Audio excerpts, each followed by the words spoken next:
intercepted by McMillan. Out ahead. Oh! So I knew this was not going to last. I knew it. This is not their season. No. We've got to get rid of Coach Carl. Wait, you said that Carl was a genius. I thought he was a psycho. I said he was a psycho. He is a psycho. I said that. It's embarrassing. Jumping off the Sonics bandwagon will not be seen tonight, so that we may bring you the following episode of Almost Live.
Thank you so much. I know we're all excited because, gosh, there's such exciting news in town this week. As we all know, Boeing landed a $6 billion order this week, which is just good news for everyone here because they won't have to shut down.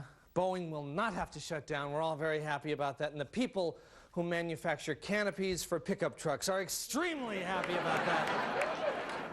I'll tell you, the beef stick industry is breathing a sigh of relief. Everybody, all the barbecues in Cantor. All right. I'll tell you, $6 billion, I'll tell you, that's a lot of money to most people. Most people who don't work at Microsoft. That's a lot of money. Although there was a little news item about Bill Gates this week that you may have noticed, that he got the bill for that recent African safari that he went on, and it came to $500,000, the final note. Yeah.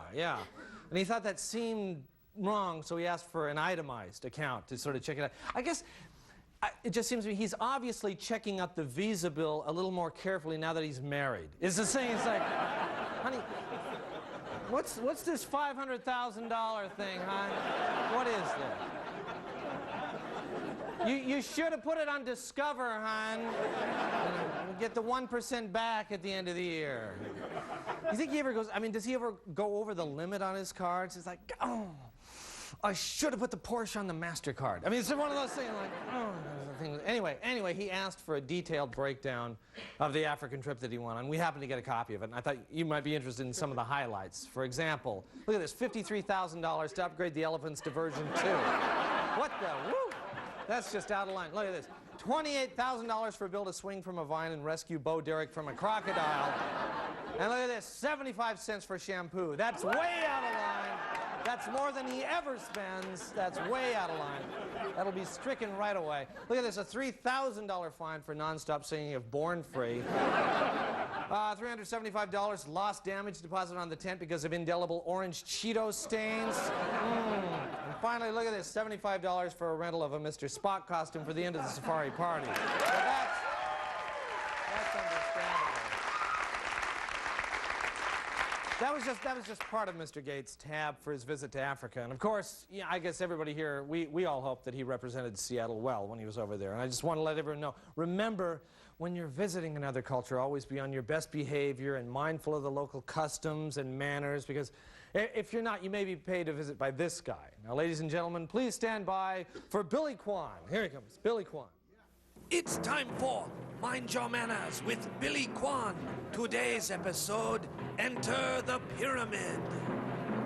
I just want to know who here wants more money, huh?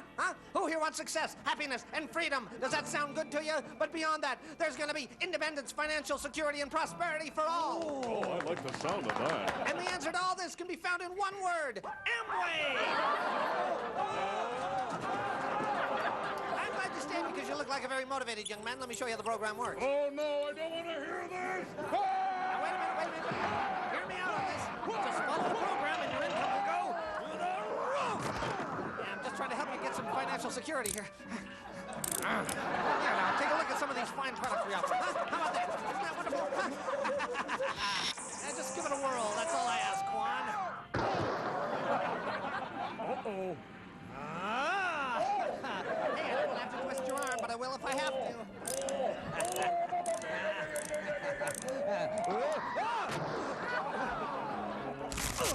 Uh-oh.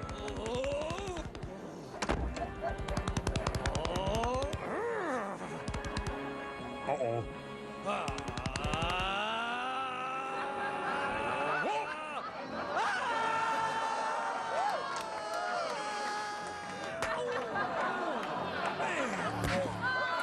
Remember, kids, don't BS people or Billy will bonk you.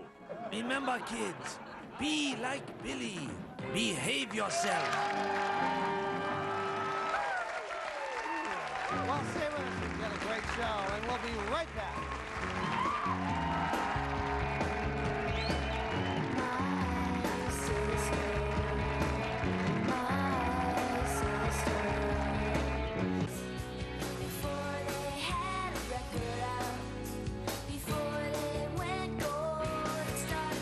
Promotional consideration for Almost Live provided by Ballard Computer in Seattle, Kirkland, Tacoma, Mount Vernon, and South Center. Do you, Brad, take Linda to be your lawful wedded wife, to have and to hold in good times and in bad, in sickness and in health, for richer and for poorer?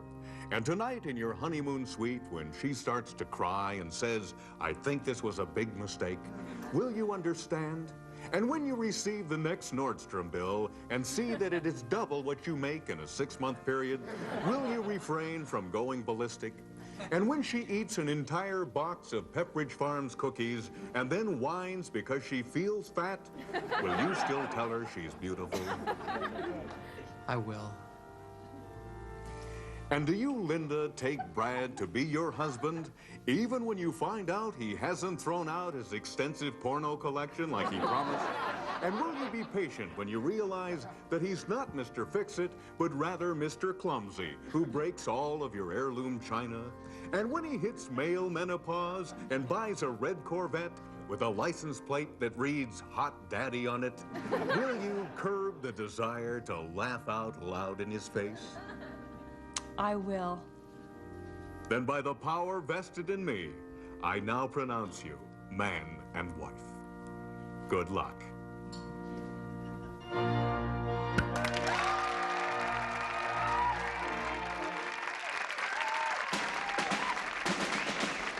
And now, from an underground bunker outside Arlington, Oregon, it's time for another episode of The Survivalist. Brought to you by the Church of the Triumphant Universal Order. Our God is a white guy with a big shotgun. And by Galooly Lead Pipes. When the world doesn't seem fair, whack 'em with a Galooly. Now, here's your host, Tex Rayner. Greetings once again, my fellow survivalists. It's been quite a winter in the always ready pre-apocalyptic bunker. While you surface dweller types suffer through earthquakes, freezing cold weather, and The Bodyguard on HBO, I continue to live comfortably and trouble-free down here with my shelves chock full of vanilla wafers, bugles, and vegetarian refried beans. By the way, I've also found a new survivalist energy drink that keeps me refreshed and healthy. It's called Snapple, and I recommend the peach-flavored iced tea. Well, enough about me. Let's talk about the big event going on right now, the Winter Olympics. First of all, everybody's making a big to-do about this whole Harding-Kerrigan thing. Everybody's saying, poor Nancy Kerrigan and mean Tanya Harding. Well, let me tell you something. Harding might have a few problems, but she's tough. She is a survivalist. You think if she'd gotten hit by that stick, that she'd lie there on the ground yelling, "Why me?" Hell no! Tanya would have gotten right back up, lit a cigarette, and driven off in her pickup. Yes, sir! That's a real man's type of woman. And what is the deal with this luge? I mean, not only do these people wearing their skin-tight rubber suits look stupid, the fact that they get on a little sled and go 100 miles an hour down a sheet of ice proves that they are stupid. And freestyle skiing, when did that become a sport? You might as well put Janet Jackson out there and let her dance around a little bit. Although, come to think of it, that's not a bad idea. See, the trouble with the Winter Olympics is that the sports are invented by these wimpy little countries that can't win anything else. Ever see anybody from Luxembourg in the NBA? No. I mean, the Swiss won't even fight in a war, but hey, they'll jump off a hill of snow or get in a metal box and slide down the ice and then make fun of the big countries who don't do as well. Well, America may not win any medals in these minor sports, but when it comes to the heavy artillery, we got enough weapons to blow away every bobsled from Geneva to Zurich. Thank you. Now that brings us to the biathlon, where you get to ski along with a big rifle and shoot at stuff. You'd think this would be something Americans are good at, shooting at stuff. But no, the Norwegians, the Finns, and the Russians always win the medals. I mean, if you want Americans to win, get a few guys like me out there with assault rifles, teach us how to ski, and let us start blasting away. We kick ass! Now, speaking of Russia, what in the hell is going on over there anyway? First, they were communists. Then they were free, and everybody was celebrating and partying like hell. Now, the guy with the stain on his head is out, the white-haired guy's hitting the vodka, and there's some new guy who wants to get back to the good old days. He wants Russia to take back all its old possessions, even Alaska. Well, I got news for him. There's no way he's getting Alaska. He can have California, though. Well, that brings us to this week's top 5 threats to freedom. Number 5, grunge music. Although, I got a bootleg copy of that new Soundgarden CD. Let me tell you, it rocks. Number 4, chick movies like The Piano. Number 3, Michael Jordan trying to play baseball. Number 2, these puffy rice cake things. And the number 1 threat to freedom this week, Fabio. Well, the Postal Service finally made it through the snow to deliver my mail, and guess what showed up this week? The old Sports Illustrated swimsuit issue. Yeah, well, let me tell you, if you like your women soft and smooth and feminine, this is great. But if you're a real survivalist type who likes his women feisty and self-reliant, I'll take Chris Gobreck in a pair of fatigues with an M16 in my foxhole any day. Well, I gotta get going. The satellite dish is pulling in the big Weber State-Idaho State basketball game. Until next time, keep stocking away the food and drink, and remember the words of famous survivalist Clem Richardson. When Judgment Day comes, don't forget to put on your flak jacket.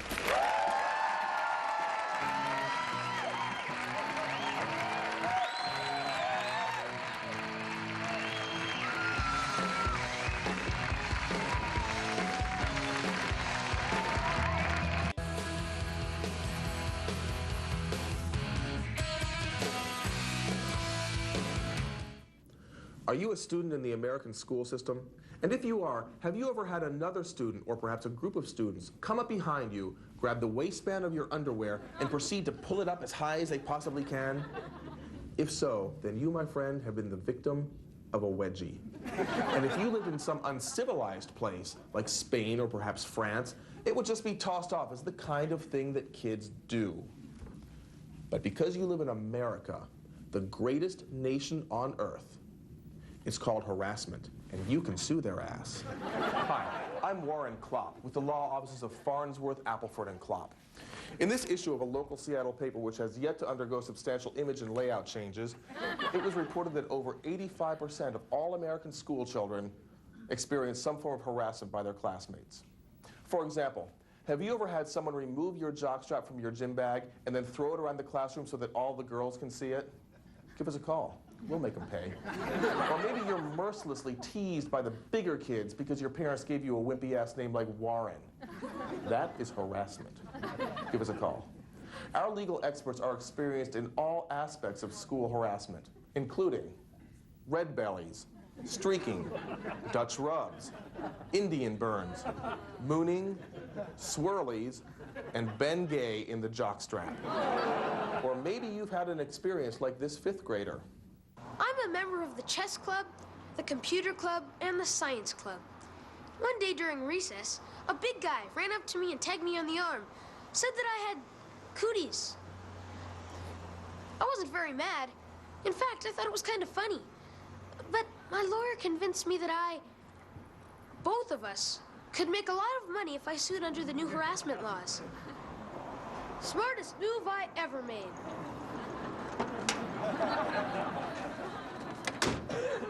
Thanks, Farnsworth, Appleford, and Klopp. Well, there you have it. So give us a call. We'll sue the whole school district. And you'll be able to retire by the time you're 12. Why? Because this is America. I'm Warren Klopp, and that's a promise. Call today, 555-1234. Free consultation if you bring a copy of our ad from Deja Vu Showgirls magazine.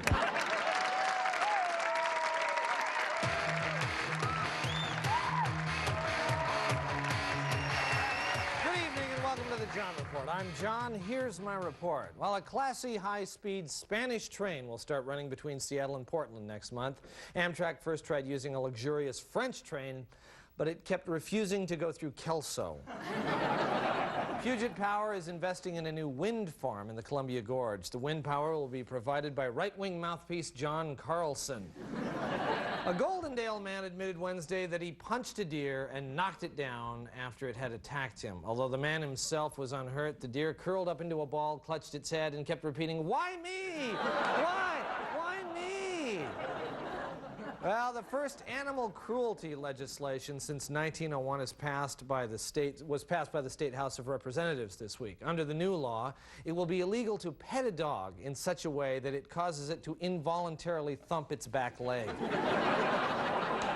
The Bellevue School District is blaming poor marketing for its recent levy failures. Particularly to blame is their slogan, Bellevue Schools, cultivating laziness and sloth for 50 years.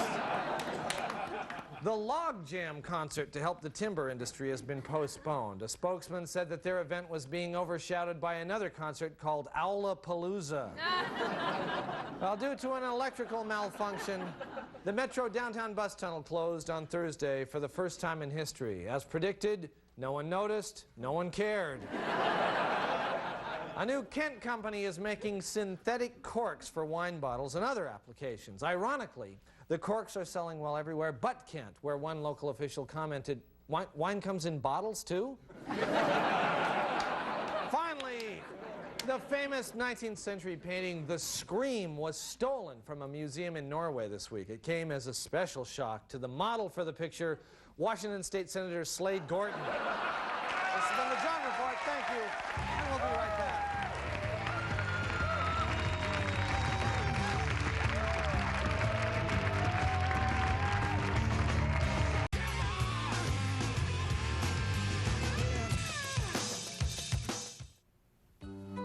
Roget's Thesaurus. You've all seen this handy little reference book full of synonyms and related words for those times when you want to say something just right. Have you ever asked yourself, who is this Roget? Well, Roget was an Englishman, and as such was probably a pansy. That's why if you look up the word humiliate in here, you'll find synonyms like shame or degrade. You know, words that might occur to an English pansy. That's why I've developed a thesaurus that sounds more like we Americans talk. Roger's Thesaurus. In Roger's Thesaurus, you'll find language that sounds a little more familiar. Look up the word humiliate in here, and you'll find phrases like pants the little bastard, or roll the little son of a bitch. Look up the word refusal, and you'll find an equally usable term like bite me, you son of a bitch, or get out of my face, you stupid little fat rat bastard. Stuck for a different way to say perspire? How about sweating like a little fat son of a bitch, or sweltering like a little fat crazy bastard, or maybe even sliming up like a stupid little fat pig of a crazy son of a bitch and rat bastard. And there's a lot more where those came from. So if you're an American, talk like one. Not like some little crumpet-eating, royalty butt-kissing son of a bitch English pansy bastard. And by Roger's Thesaurus. Tell them Roger sent you. All right, well, that's just about all the time. That's just about all the time we have for Almost Live tonight, but I was just thinking, hey kids, if you want to be the coolest kids on your block, the coolest kid, I'd say it's time to get some Almost Live merchandise, like this cool Billy Quan shirt. Just dial 1-800-760-LIVE, and remember kids, you're going to need your parents' credit cards, so take them out of your wallet and read the numbers to the nice operators who are standing by now. and they'll just be happy to listen to that. Anyway, we've got the just beautiful Billy Quan shirt, the Almost Live sweatshirt, we got hats, we have, I believe, underwear. No, do we have the underwear? We don't have the underwear, but we do have the pipes that you can club the other people. No, we don't have the pipes. Anyway, we've got lots of stuff. Just call, and we'll get them for you. Goodbye. We'll see you next week.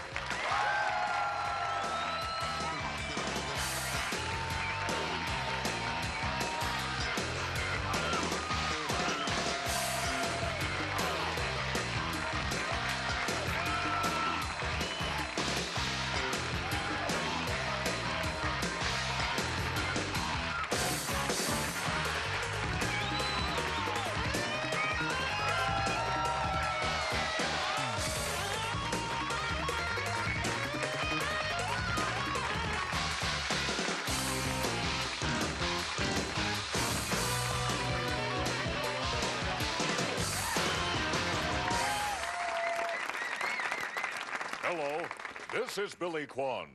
Earlier in tonight's program, we made reference to the Amway Corporation.